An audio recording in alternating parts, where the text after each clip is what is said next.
It's time for this week's episode of Brandon Sports Talk.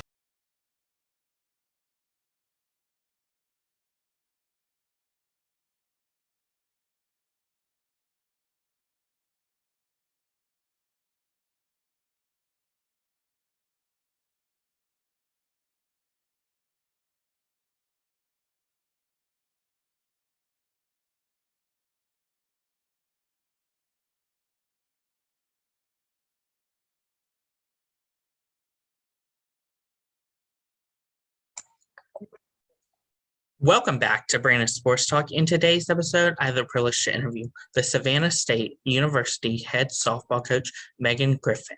How are you doing today? I'm doing well, Brandon. How are you? I'm doing good. Can you talk about how you knew that you wanted to get started in your college coaching career? Yeah. So actually, when I first went to college, I was dead set on being a surgeon. Like I was going to be a doctor. There was no other option. That was all I was ever going to do.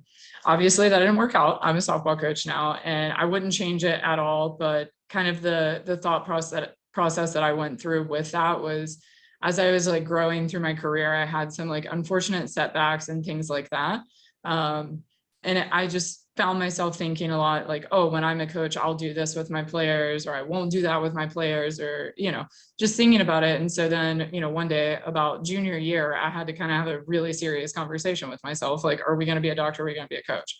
And then coaching won out. So I wouldn't change it for the world. I absolutely love what I do. I feel so blessed and so fortunate to be able to get to coach. What was it like going to Middle Tennessee State and playing softball? It was a really good experience. I had started out at McNeese State University in Lake Charles, Louisiana, and I ended up having to have back surgery there.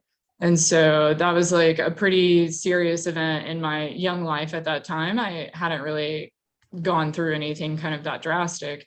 And I ended up going to a JUCO so that I would be able to rehab my back injury and not lose any playing time, like eligibility. And then out of my JUCO, I had two options, Middle Tennessee State and then University of Georgia. And when I went and visited Middle Tennessee State, it was like coming home again.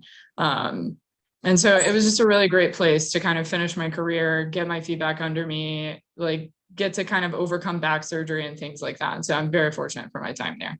What was that like, obviously, going from a JUCO to a Division I school and picking Middle Tennessee State? It was interesting. McNeese State was also Division I, so I gone D1, JUCO D1. And obviously there's a little bit more laxed approach in JUCO at times, like depending on where you go. I'm sure not all of them are like that, but mine was. I went to Gulf Coast State in Panama City Beach, Florida. So we definitely have the beach vibe and kind of the more relaxed setting. And then transitioning into Middle Tennessee State, going back to Division I had already been prepared for like the hours and the rigorous work and things like that. But just getting more used to running those intense practices and that kind of stuff was really the big change for me. I had been fortunate that when I was rehabbing at my junior college, I was still able to compete a fair amount my second year there. And then my first year at middle, I ended up having to go through rehab and do a bunch of stuff for my back again. So that was like kind of set me off a little bit on a slow start. But then, I was fortunate my coaches really worked with me and helped me get back healthy and get back into the game. What was it like, obviously, going from playing at Middle Tennessee State to getting into college coaching and getting your first job at Georgia State? It was crazy. So, as a player, you put in a lot of time. You really do. It's especially at the Division I level. It's not easy. It's not for everybody. But then that time is like tripled when you become a coach. Like I never really understood how much my coaches did for me and our team behind the scenes until I became a coach. So I actually ran into my head coach, Coach Breeden, out recruiting, and I was like, "Hey, I just want to talk to you." Like I had no idea this is what it takes. And this is the time requirement and commitment. And I really appreciate you for that. And I'm sorry I didn't tell you that before. I just didn't know. How was it like, obviously, traveling and going from Middle Tennessee in Tennessee to all the way to UC San Diego? That was an experience. So I graduated from Middle Tennessee in August of 2016. And then by September 1, I had moved out to California. So my thought process with that was kind of, you know, California is like the mecca of softball. If I could make it out there, then I wouldn't have a lot of trouble coming back to the East Coast and getting a coaching job. And so I worked various odd jobs for about 11 months until I was fortunate enough that Patty Gherkins, the head coach at UC San Diego, she kind of reached out and took a chance on me. That was my first real collegiate coaching job, was with her at UC San Diego. And I learned so much there, and she's still one of my really close mentors and someone I reach out to if I'm stuck on a problem or need a little bit of advice. She's always been there for me. So I was very fortunate to get to start at such a great place. How was it like going to George Mason to become the assistant coach? That was a lot of fun. It was nice to be able to come back to the East Coast, be a little bit closer to my family. I'm a big family person, so being on opposite sides of the country makes it a little difficult to see them. But the biggest thing at Mason was they had so much potential and so much talent. They just needed a little more direction. So when I was there, we broke the program record for fielding percentage.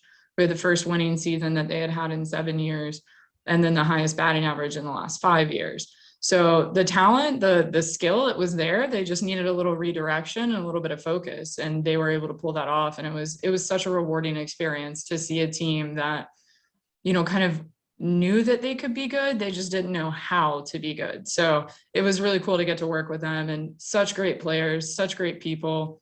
Justin Walker, the head coach there, he's an awesome guy. He was so supportive, even though I left in the middle of the year. He kind of has always had my back and helped me grow as a coach too. What were some of your accomplishments as your assistant coaching career?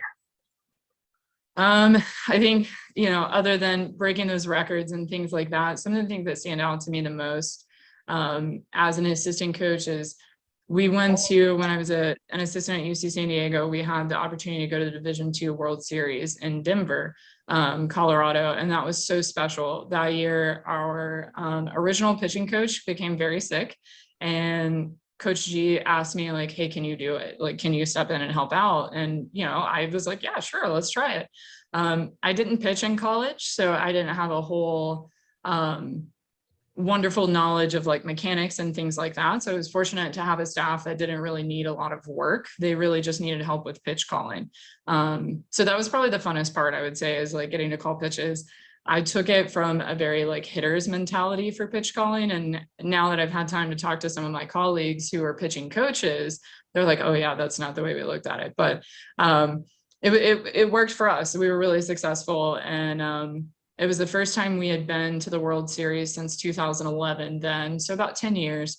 And I think we had some wide eyes, like we had a little bit of stage fright, sort of. It was a huge stage that these players had never been to or been on. And so they handled it so well. We ended up finishing 6th in the nation in Division II. So it's definitely nothing to complain about.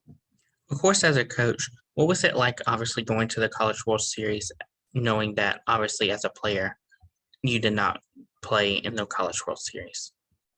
I think just making sure to manage expectations and manage like the excitement level. Once you get to that stage, you really don't want to change a lot of the things that you've been doing to get there. You want to make sure that your players are comfortable. You want as much as they can be. Like, obviously they're excited, like this is a huge experience, a great opportunity, and they work so hard for it. But staying consistent in like how you conduct yourself as a coach, and then staying consistent in their routine and things like that, it just gives them a little bit of comfort to feel a little more stable in that big picture setting. What was that feeling like for you as you became a head coach for the first time in your coaching career? That was awesome. Like, that's something that I've worked my whole career for. I always kind of knew that I wanted to be a head coach, but you know, you got to pay your dues, you got to put your time in and learn the ropes and learn how to do things. I think the most challenging part of it all was I hired on at Savannah State February 4th, which was exactly 1 week before we played our first game of season. So when I got here, I had a roster of 13 eligible players, only one pitcher. We had some awesome teammates step up and say, hey coach, like I'll learn how to pitch, I'll do it. So that kind of helped us get through it. We actually made it to the conference tournament for only the second time in program history this year. So we overcame a ton of adversity to get there. But it was just so rewarding to kind of see how much my student athletes here at Savannah State were capable of in just 2.5 months. When we went to conference tournament, the two teams we ended up playing in bracket, we had played in the crossover tournament at the beginning of the year, and both teams had ruled us. Although we didn't win in conference tournament, we absolutely played our best ball, and that's really all a coach can ask for. The first game was a 1-run game that we lost in the bottom of the 7th. And then the second game was a 2-run game. We led the whole game all the way into the 7th. So only having one pitcher makes that definitely difficult. Like when you need a pitching change and good hitters have just made an adjustment and caught your pitcher, and you know there's no one else to go to after her, it is very challenging. But I was so incredibly proud of the way my student athletes played and the way they carried themselves. It was an awesome growth.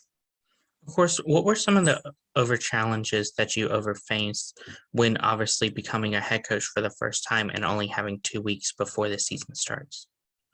I think the biggest one was getting to know my players. I had just come from George Mason, where I'd been there for just about 3 years. I really knew who my players were as people at Mason, and I had a very good relationship with them. And so coming from that, where things are kind of already established, routines are already in place, practices kind of, the players know what to expect, they know what they should be doing, to kind of starting over from scratch, like having to learn who they are and getting to know what kind of feedback they best respond to. And then also getting them to adjust to me and like my standards and the way I do things, it was much different. Their coach had left in October and they didn't get me until February. So they had kind of had to been fighting for themselves. They were kind of on their own for a long time. And so that took a little bit of adjusting. But after about the first month, we were kind of rolling, pretty settled into our routines and things. Can you talk about, of course, the culture that you've built for Savannah? Mm-hmm. We're still building, and I think that's fair to say from a lot of programs. Culture doesn't happen overnight. That's not something where, oh yeah, in 2 months my culture is going to be perfect. The thing that I appreciate the most about the team I have right now and about our culture is they're an incredibly competitive group. As a coach, I found it very hard to teach people to be competitive. I haven't quite mastered that just yet, still working on it. But my group here is incredibly competitive. And so that makes practice a lot of fun. We spend a lot of time doing challenges and team competitions, and we have dance offs with the losers, and we have a lot of fun when we do it, even though we're working very hard. And then just kind of prioritizing family. I'm big on who I bring into my program. I think who you are as a person is so much more important to me than who you are as a player. The best part of my job is getting to coach softball. I can teach you softball. I can't always teach you how to be a good person or make you be a good person. So that's kind of things we're working on here and things we're growing towards. Who are some of the teams that you face in your conference each week? So our conference is the Southern Intercollegiate Athletic Conference. And on our side, we're split up into 2 divisions, the East Division and the West Division. We're in the East Division. We've got Albany State, Benedict College, Allen University, Fort Valley State University. And then on the other side in the West Division, you've got Tuskegee, who is the conference champion this year. They had a phenomenal season. I think they went into conference tournament 18-1 in conference. And then Miles College, Spring Hill College, Lane College. There's a lot of good competition in our conference. It really is. What was it like, obviously, this year getting to face Albany State? It was fun. I had never had the opportunity to meet their head coach, Jason Bryant, and he is just hilarious. Every coach in our conference really just welcomed me with open arms, and they were so helpful to me and so kind, and I'm so appreciative of that. But Albany State, when we went to play them, they were 10-1. So we knew we had our work cut out for us. And I think the Albany State series is really the series where my team started to shift gears and started to see, hey, like we actually can be good. And that's where they started fostering that belief. Prior to that, we'd had a couple bumps. But I definitely saw a change in them after that tournament or after that series. They played so well, they played so aggressive. And I think then they started believing in themselves. So that was a great series for us. Of course, as a new head coach, what was it like, obviously, leading your team on the diamond? It was exciting. I think I've been coaching in college now for 7 years. And this is my first head coach job. So there were some things that you're not always thinking about as an assistant coach, like the plate meeting and lineup changes and making sure that you re-enter your substitutes so that they're not out for the rest of the game and those kind of things. I was very fortunate. I made it the whole year without a lineup issue. So that was awesome. But my players help me with that too. I always tell them, I'm like, hey, make sure I re-enter you. Like, do not let me forget. So I had help with that as well. But I think just kind of looking at it from a big picture perspective, at my previous assistant coach jobs, I was usually in charge of hitters and infield. So I wasn't always in charge of everything. And now as a head coach, you've got to, you're with the pitchers, you're with the catchers, you're with the infielders, the hitters, the outfield, you're kind of in all of it. And then it's important to get good assistants in that you can trust and just let them go and coach. What were some of the game day traditions that you've helped implement for Savannah? We have this stuffed tiger, and her name is Savannah, and she wears a Savannah State uniform, and she goes with us everywhere. It's one of my players brings her with us everywhere, and so we take pictures with her, and we post her up in the dugout, and the girls use her as a prop sometimes, like cheer with her and things like that. But I think one of the coolest traditions we have is our cheers at Savannah State are hands down the best cheers I've ever heard. My players are so creative and so funny when they do it. So that's been awesome to kind of get to be a part of that and have my players just kind of welcome me and let me join them. What does the recruitment process look like for those prospective student athletes looking to play college softball? So for me, I like to move a little slow. Like I said, I'm particular about who I bring in. I want to get to know you instead of just taking a risk on, oh, well, you seem good. Let's bring you in. So I do move a little bit slower. I like to, get to know the player, get to know their family, see what their grades are, hopefully get an opportunity to see them play live. With our recruiting budget, that's not always possible. So very thankful for the live stream and all the parents out there that are doing the GoPro announcing and that kind of thing has been so helpful to have that. And it kind of opens up our horizons on who I'm able to bring in and the talent that I'm able to bring in. So I don't like to make offers walk on or scholarship wise until players have had the opportunity to kind of see campus and come down on a visit. I think it's important that recruits get all the information and then make the decision. I don't like to pressure recruits. I would rather have 20 kids that absolutely want to be at Savannah State than kids that I've, pressured into coming and now they're like, oh, I wish I hadn't done this. College athletics isn't for everybody. So I think just taking the time to find the right people.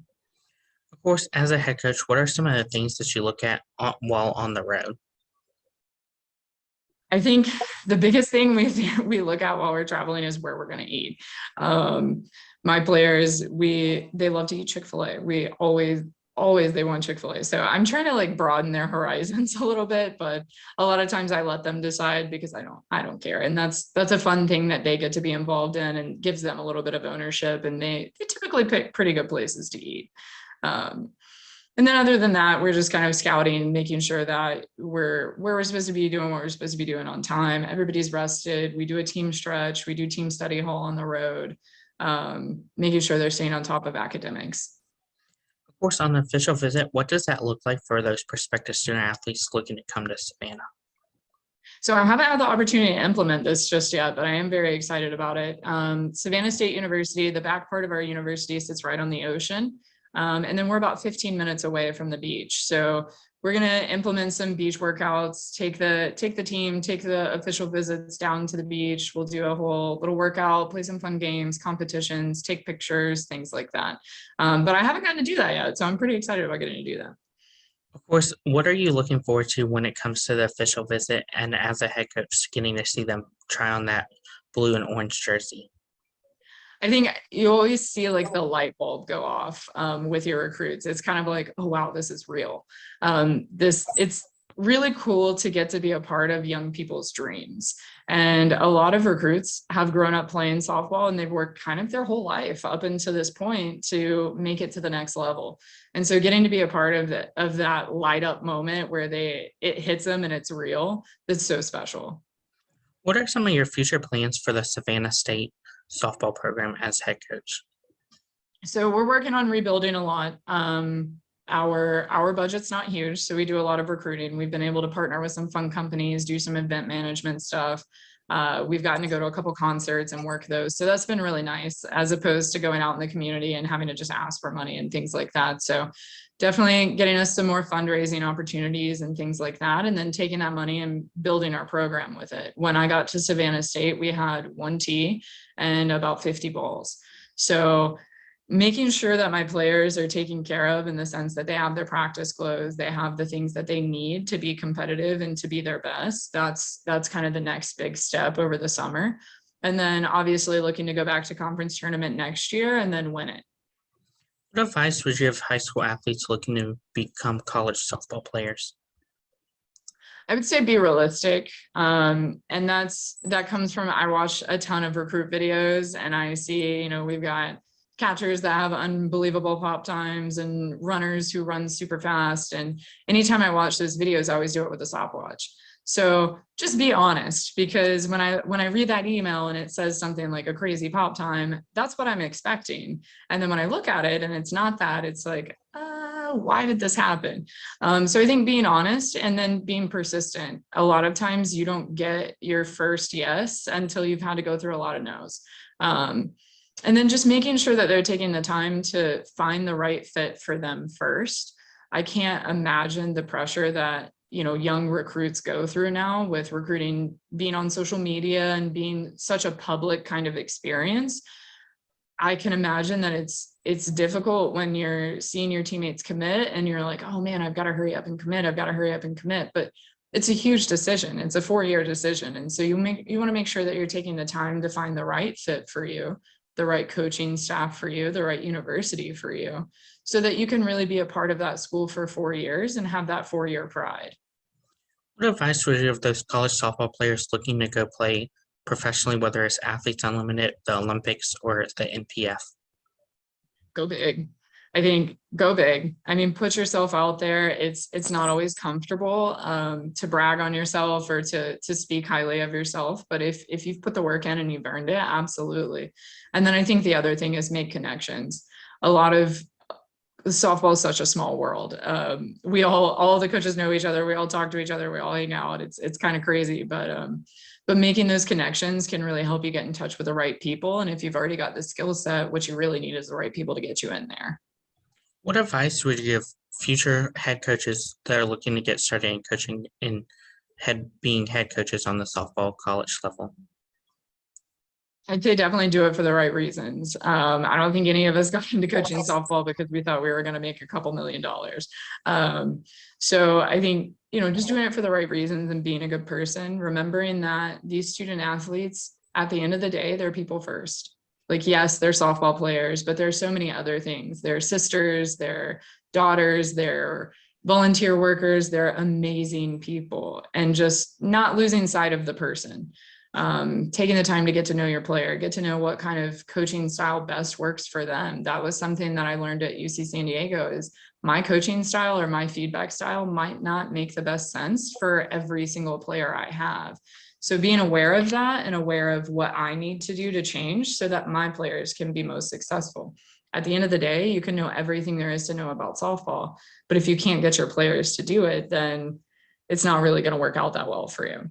But just taking the time to get to know them and not letting it be a transactional relationship, but more of a transformative. Like, we're so fortunate and so blessed that we get to be a part of these young ladies' futures and their decision-making in their career process and who they're going to be ultimately as adults. And so it's really special, and it should be treated that way.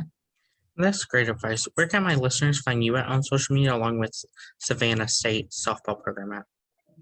So right now, Savannah State softball is on Twitter and Instagram. I just started that in February when I got here. So we're still growing. Instagram, I think it's savstate_SB, and same for Twitter. And then mine are both Coach_MGriff, Twitter and Instagram. Thank you again, Coach Megan Griffith, for your interview, and best of luck in your future as the head coach for Savannah State. Thank you, Brandon. I appreciate it. You can find Brandon Sports Talk on Facebook at Brandon Sports Talk, Instagram at Brandon Sports Talk, Twitter at Talk_Brandon, and you can find me on YouTube at Brandon Sports Talk. Don't forget to like, comment, and subscribe. Thank you again, Coach Megan, for your interview, and best of luck in your future. Thank you. You've been watching Brandon Sports Talk. Please feel free to like, share, and subscribe to Brandon Sports Talk on social media and on YouTube.